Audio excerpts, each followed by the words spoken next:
Ang mga kailangan natin, isang 18, 8, at isang 13mm wrench. Pliers, Allen wrench, panungkit ng filter, brush, drain pan at basahan, oil filter, engine oil, at isang matinding imbudo. Luwagan muna natin yung main drain plug.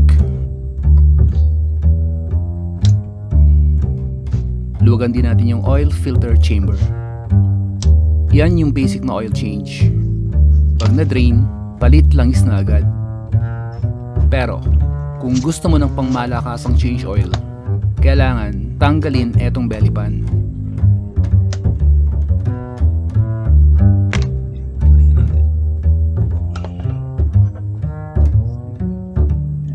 Yan yung second drain plug. Luwagan din natin.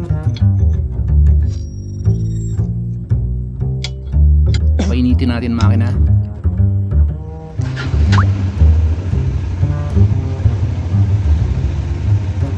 Let it idle for a couple of minutes. Pag uminit na,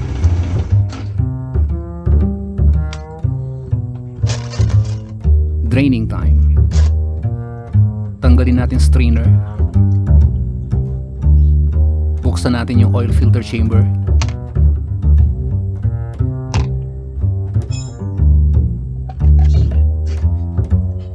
Tas gamit ang aking mahiwagang alambre, hilahin natin filter. Yung drain natin yung pangalawa. So habang hinihintay natin mag-drain yung langis, linis-linis muna. Ngayon, habang nililinis ko to, try nyo ngang pindutin yung nangingitim na button dyan, yung may nakasulat na subscribe. Konting alalay naman dyan mga pare ko ay. Anyways, linisin na natin yung mga housing. Balik na natin strainer. Seal na natin mga plugs. Seal na rin natin yung nasa ilalim. Install the new filter and seal the chamber. Change oil time.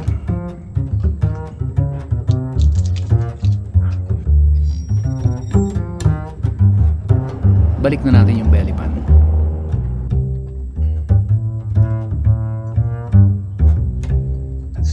Okay. Paikutin natin langis.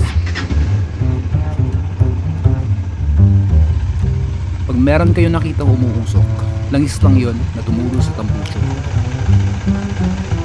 Patayin natin makina. Then let the oil settle. Check the oil level. Lastly, reset your trip meter for reference.